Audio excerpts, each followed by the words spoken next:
o con el regreso a clases y los retos que vienen con el siguiente gobierno. Esto es lo que le dejan. Así es. Muy buenos días. Buenos días, Luis Alberto. bienvenida. Muchas gracias por la invitación y pues feliz de saludar a la audiencia de Proyecto Puente. Pues en primer lugar, entrar, como dices, con algo positivo, con un comentario positivo, con este trabajo ejemplar que de una manera tan sencilla y tan clara acaba de explicar la directora María del Carmen, del trabajo previo que se hizo para poder tener un regreso mayormente controlado, por lo menos en su escuela. Creo que el regreso a clases, que se ha reiterado que es voluntario y gradual, no fue tan caótico como se vaticinaba, Exactamente. Luis Alberto.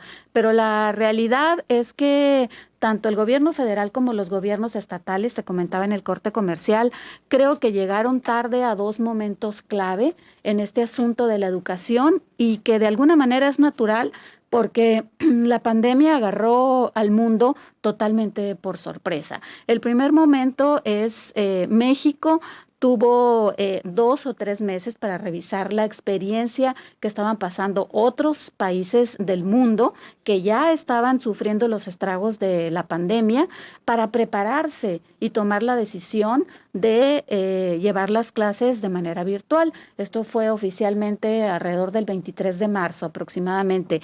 Y el segundo momento creo que fue el regreso a clases presencial, Luis Alberto, que aunque a su estilo el presidente lo anunció de una manera en que generó cierta polémica con esa frase de llueve, truene o relampaguee, las clases inician en agosto. La realidad es que los especialistas dicen que el regreso a clases era impostergable. Era impostergable, era necesario porque los efectos, las consecuencias de la pandemia son de manera muy clara en tres aspectos, así los ubico yo, en el económico, en el social y en el desarrollo cognitivo de los niños y de los estudiantes. Hay estudiantes que no conocen, por ejemplo, el campus universitario, o hay niños que no conocen físicamente a su maestra, y hay momentos también en los que principalmente los niños más pequeños ubican ciertos momentos de su desarrollo cognitivo con cierto grado de socialización. Entonces, las consecuencias de la pandemia en el ámbito educativo no solamente se limitan al incremento que hubo en la pobreza de aprendizaje. El Banco Mundial estimaba que alrededor de 70 millones de estudiantes en el mundo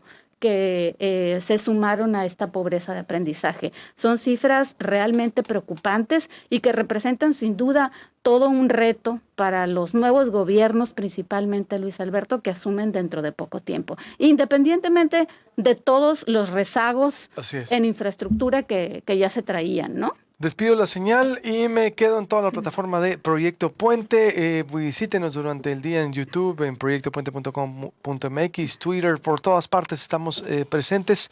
Seguimos en Proyecto Puente. Despedimos la señal de Megacable en el 151 y 1151 HD Megacanal y La Voz del Pitic. Te invitamos a seguir con nuestra transmisión en vivo en proyectopuente.com.mx, en TuneIn, Proyecto Puente Radio, Facebook y YouTube. Proyecto Puente, periodismo diferente.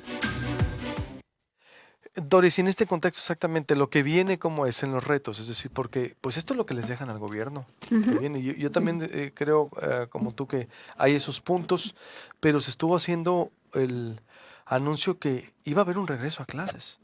Es decir, siempre se dijo, algún día vamos a regresar a clases, y me queda claro que pues no hay responsables. ¿Quién coordina las escuelas? No hay un subsecretario en la Secretaría de Educación que coordine el sistema educativo, decir, a ver, yo reviso cómo están las secundarias, yo hago un mapeo de las primarias, las secundarias, hablo con los directores, hago juntas Zoom, ¿cómo están?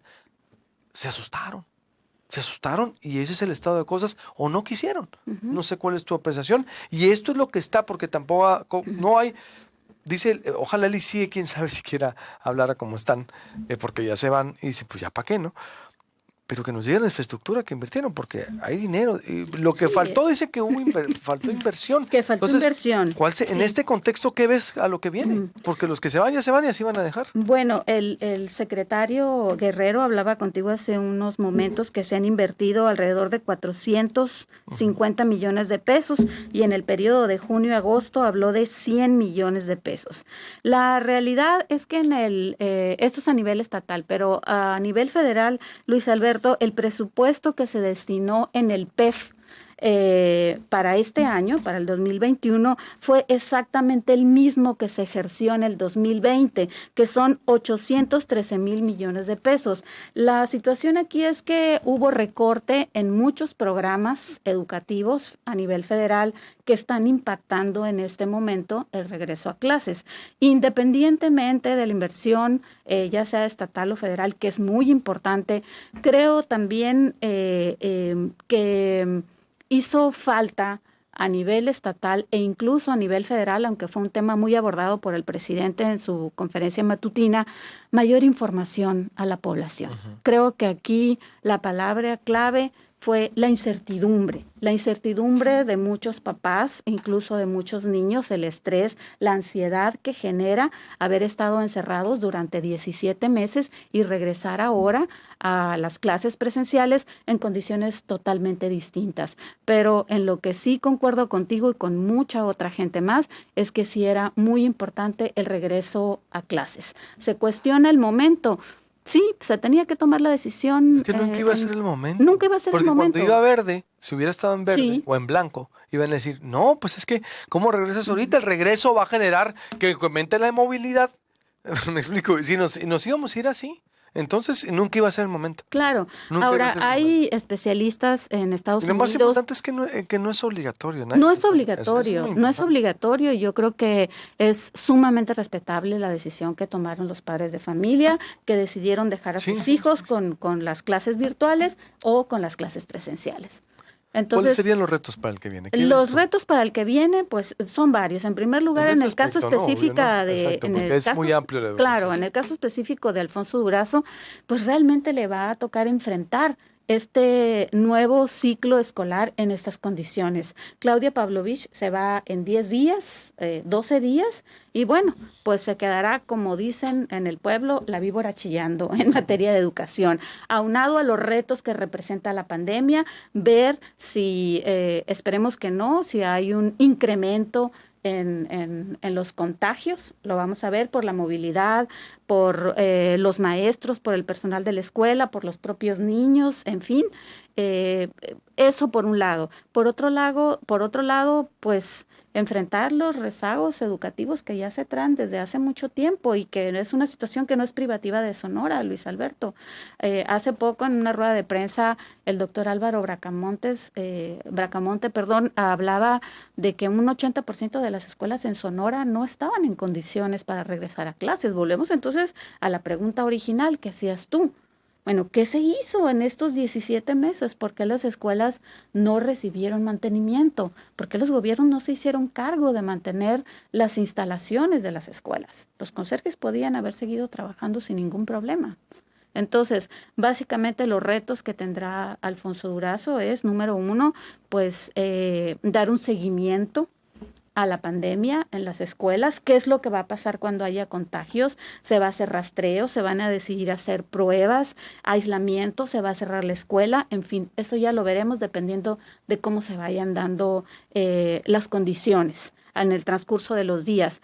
El rezago educativo en infraestructura y número 3, algo muy importante, ¿qué se va a hacer para tratar de recuperar este año y medio de clases virtuales que dejan esta pobreza de aprendizaje, que dejan un deficiente desarrollo cognitivo en los estudiantes? Exacto. Y los problemas también que se han generado, Luis Alberto, de los problemas emocionales, los problemas mentales, de tener a los niños sujetos a esta presión, otros problemas como la obesidad, por ejemplo, la inactividad de estar en casa.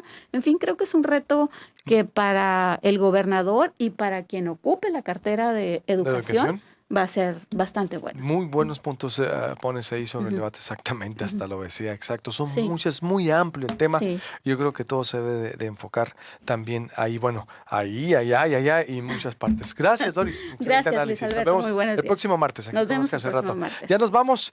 Que pase excelente mañana. Todo se queda en proyectopuente.com.mx, Facebook Live, Twitter, Instagram, 6624-057368. Por todas partes, usted nos ubica con permiso. Que la pase de lo mejor. Gracias.